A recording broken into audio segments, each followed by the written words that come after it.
or Mambray Creek.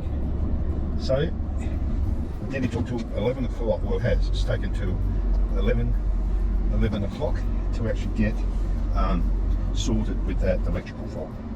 Ended up being one fuse, which was a pain, and the type of thing, this one, have a drink, and the rest is pretty good. Because you think the worst case scenario, I unpacked everything out the car.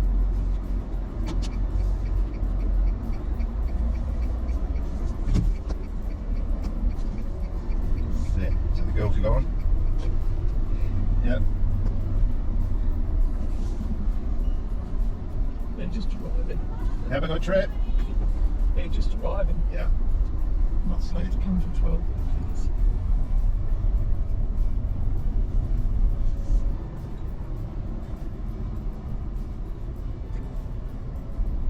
I don't know why that ranger was pestering you. I did. He was fingering right into me. It's There you go. supposed to be 11 o'clock. Yeah. Yeah. Don't know. When I get internet, when I get some solid internet, I'll check. Yeah. So it's 2021 when I was on the site. And you know, exactly the same thing as what we just did. You're loading everything up. There we go. We've got nothing there.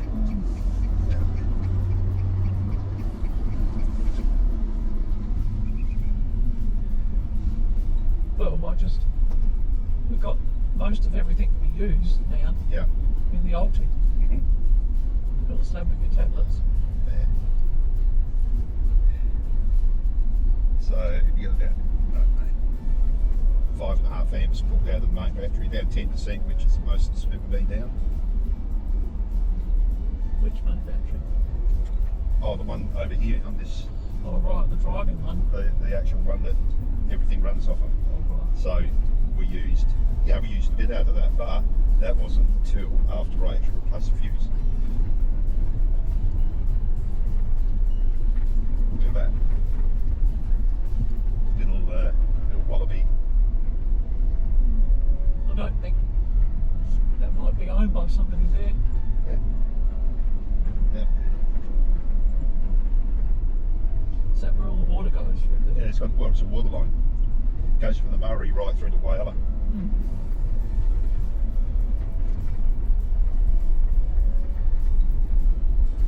So we can see the actual beautiful day today. We've been absolutely blessed with the weather. It was very windy last night, and that was initially when I first heard that. I thought, oh, don't tell me it's raining, and but I was too warm in bed to get up and check. So, but we can actually see the sun on the gums as we're driving down this little road here at our 40 k's.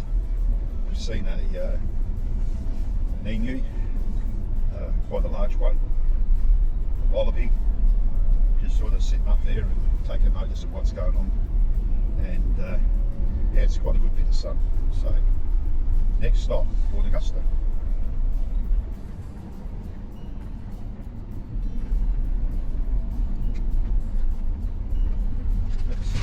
It's the type of place that you could be here half a dozen times and you wouldn't grow stale because of just the beauty of it. And I mean, for us, it's a stopover one day. Okay, that's nothing. Make it longer next Come time. in, you know, if you do 2 days, you've got a good opportunity. So on our left is actually the Baruta Homestead Road, which we've been to before, so we're not going to do that today. And that was quite nice. You could actually see the original farmhouse. They've done a sort of repair to it, so it looks a bit like what it was back in the day. But you know, half timber rounds and stuff like that, which you know straight away aren't the real thing. Okay, so we're just now, once we get past these this bit of rockery here, we're out of the park. So immediately we're up to 60 k's, and now 100. Not that we'll be doing that. See you at Port Augusta. Now, depending which side of the fence you sit, there are some people believe that electromagnetic waves actually come off these generators.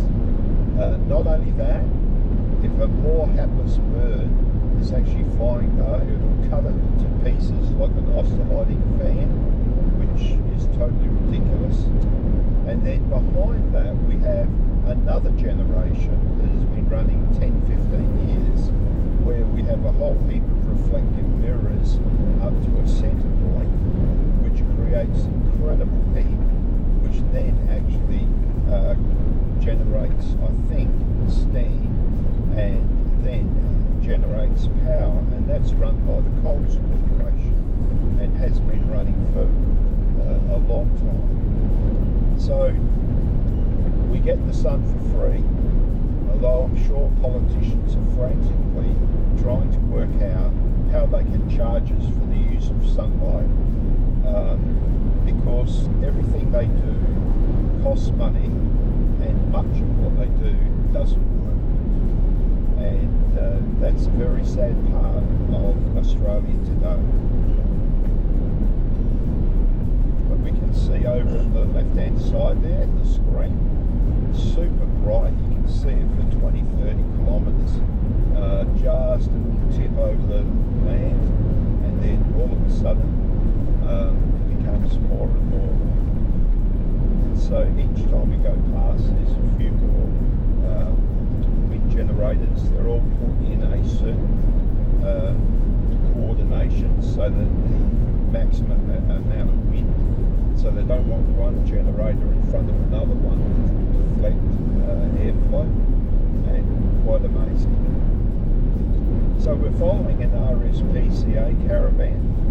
Over on the far left, you can actually see the back of the mirrors all facing towards that central point, and it's quite amazing how much actual heat can be generated by that. It's just an incredible image. And then you've got the generating plant behind there, which is holding water, and then the steam, and how that actually works, which is quite unique.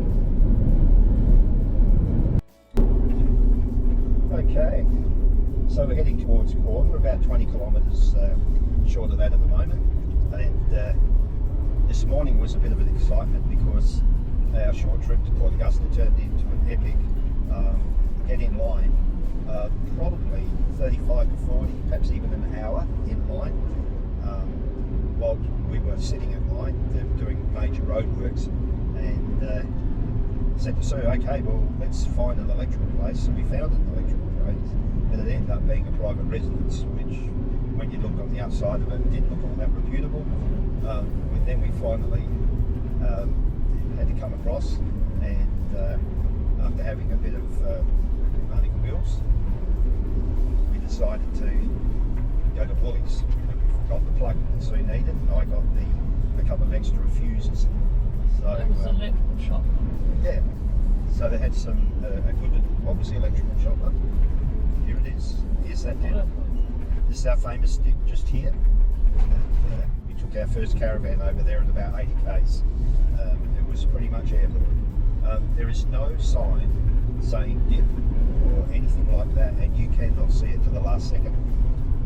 Sue remembers it rather fondly because she spent at least an hour and a half recollating all of her recipe cards, which she decided she would put on the shelf right at the top of the caravan, and because there was no other place to put it, well, she found another place. It was all over the floor, and So it was a glass yeah, thing that didn't break. no, that flew off. It was quite This shop had a quite rail exciting. too.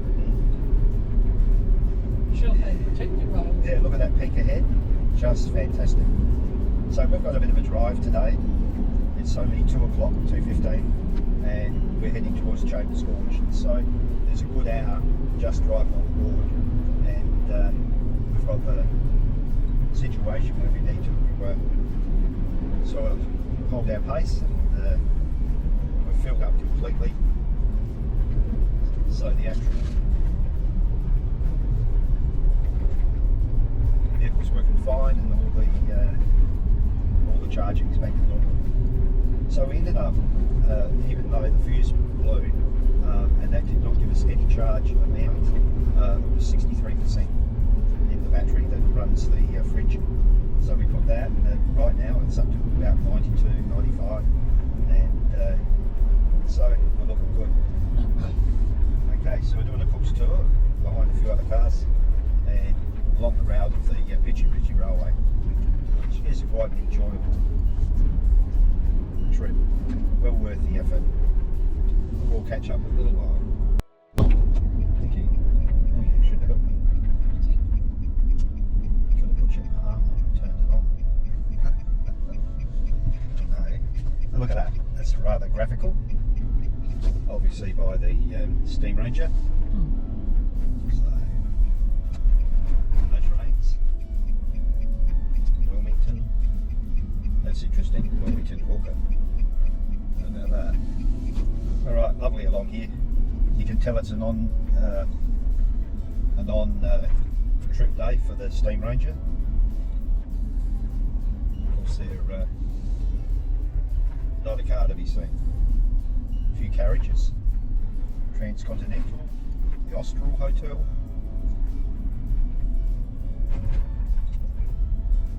A couple of good spots through there. Junction Bar, and look at that, they've actually reworked the actual tank. It's now actually looking like what it was 100 years ago.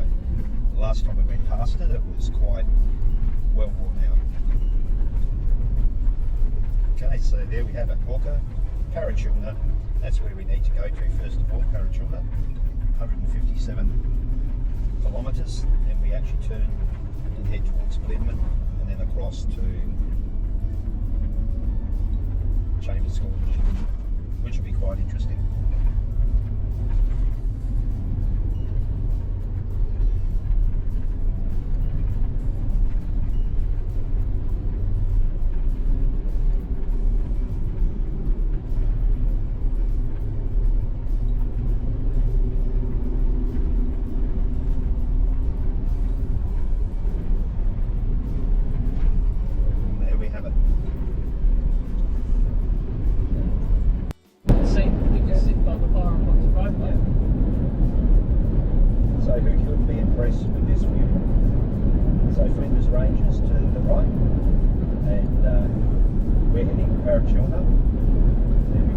That's a bit of a bloody old road, so lower the tyre pressures, just take it easy. We get to Blinman, and then if we don't stop at Blinman, we actually go across to the right and head toward Chambers School, which is a good hour's drive, say at least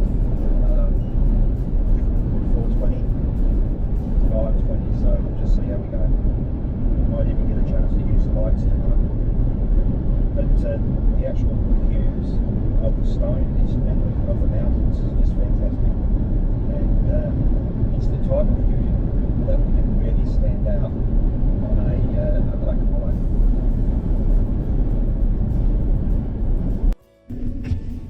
white. Okay, so we've loaded up tea. That's actually gone in the buddy oven. We're going to actually have some little bellies, special health requirements required, and we've lowered the tyre pressure. So I've only driven at about 10 feet and I can feel the difference already. Many years ago we were at the Blinman Hotel and there were two elderly gentlemen sitting in there, and one of them motioned me over and he says, "How fast do you drive?" And I said, "Oh," I said, 80? I said, "Sometimes 90. He goes, "Too fast." He said, "You got to sit on about 28 psi for tyre pressure, and once you're batching up to that, stick at about 80 k's, and been up here for 50 years, and he was a lovely old guy. I knew what he was talking about, so it actually worked out rather well. So at the moment, hot, okay, the tyres are more like 34, and straight away you can hear the speed. I've actually got up to around about 80 kilometres an hour, and it's just scooting over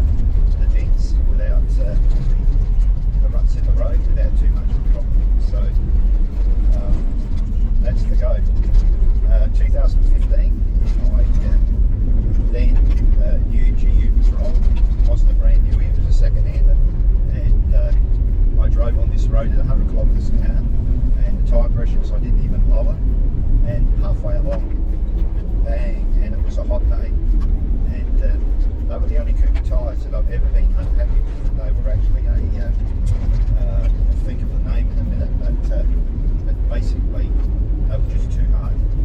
And probably got about 65 to 70,000 Ks out of them, except for the one that I moved smithereens.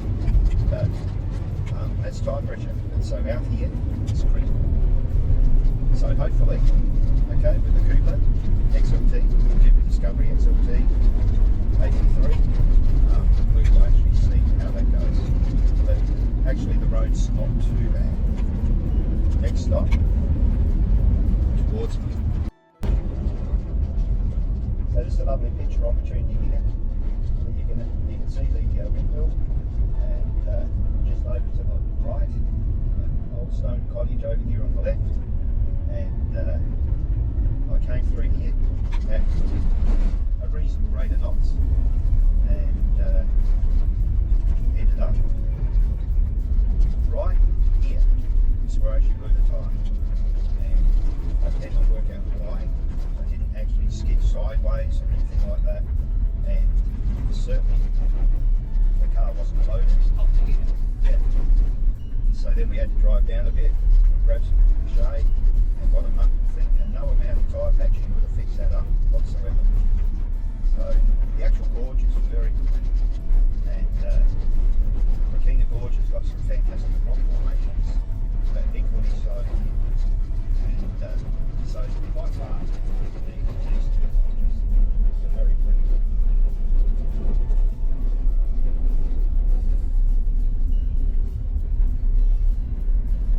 With a bit of luck, you might even see a few of the yellow rock-footed wallabies. There's a few places we've got a few campers up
to do camping in those spots. Want to drop in there? No, come on. I want to go gorge buckets.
Well, I don't think his van would be